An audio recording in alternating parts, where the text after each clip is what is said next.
Why did the 1950s embrace bold colors? From kitchen countertops, bathroom rugs, and even clothing, the 1950s definitely was not short of colorful designs.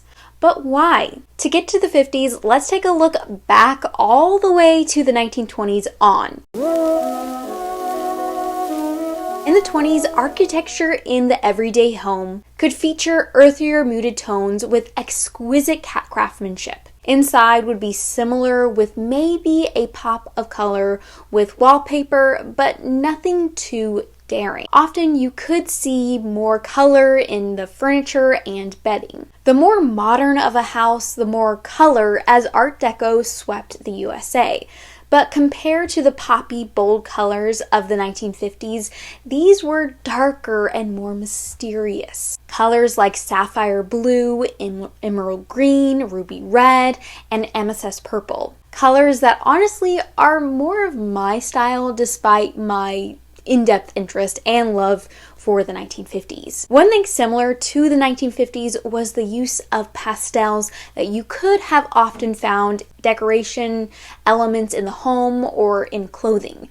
Speaking of clothing, depending on the season, you could, yes, see bright, fun colors, but often at times black was the staple color thanks to Coco Chanel, who popularized the little black dress, Though I do not like Coco Chanel, I do recognize her achievements in the fashion industry as a whole.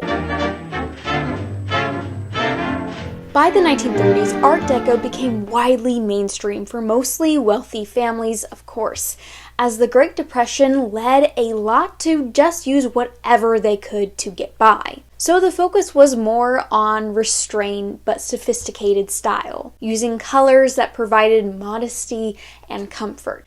Though kitchens did start to see bolder colors with tiles and flooring.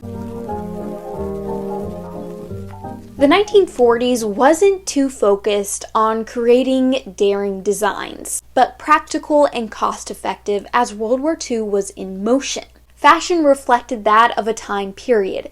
Militaristic shoulder pads could have been sewn in to give the illusion of a more uniform and structured style, using shades of brown, gray, and black as dyes and fabrics were being rationed for the war effort. Here is Rita on her way to school. She's wearing a frock made from odd pieces of material.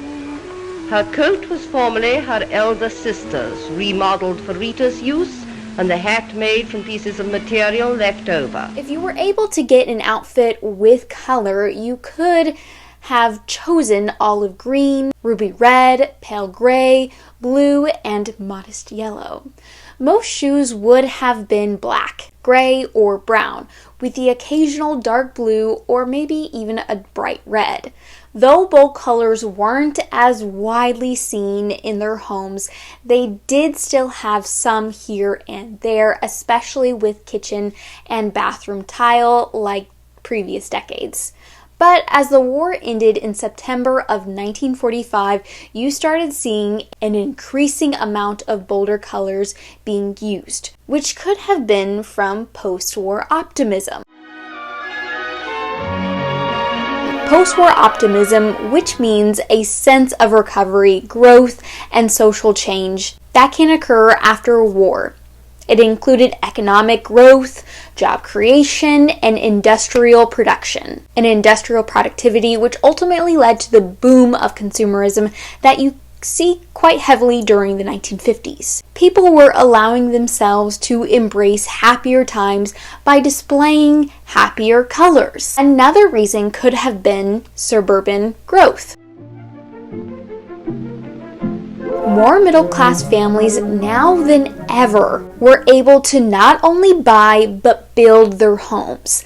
This led to an in-depth customization of their houses, which meant they were easily able to experiment with fun new colors. Colors like baby blue, pastel pinks, bold cherry red, and even orange. While customizing their homes, they could have been given a catalog of everything they could customize, choose their designs, and mail what they wanted with a check. Customizable options could include exterior and interior doors like fixtures, kitchen appliances, doorknobs, carpet, flooring, and even door handles for your refrigerator. That had a slew of colors you could choose from. But none of this would have been possible without the fast growth in manufacturing technology. New synthetic dyes and paints made it easier to get bolder colors that people so desperately wanted after the war. They were craving it. And as technology advanced, people were excited to see what the future held. Are shaping the lives of our children who will live in the 21st Would century. we be hovering in the sky with floating cars, or would we have robot butlers? Space-age design became mainstream by the 1950s, adding metallics, neons, and sleek-like furniture. As visitors approach, more lights go on automatically to say a cheery welcome. Then, when they arrive at the door, a television camera takes their picture to tell the hostess her guests have arrived. When you step inside the total electric home, you step into an entirely new concept in living, organized around electric centers, such as this entertainment center. Electric heating and cooling keep the home constantly and automatically at the most livable temperatures all year round, and keep it clean and healthful too. In pop culture, it was heavily featured in films like the 1956 movie The Forbidden Planet and The War of the Worlds, made in 1953. Even in culture, we saw it in historical events with the Soviet Union's Sputnik, the first man-made object to orbit Earth, which ultimately led to a space race between America and the Soviet Union, furthering our interest in space age. Advertisement and marketing played a key role in the popularity of bold colors, as it conveyed excitement, progress, and happiness.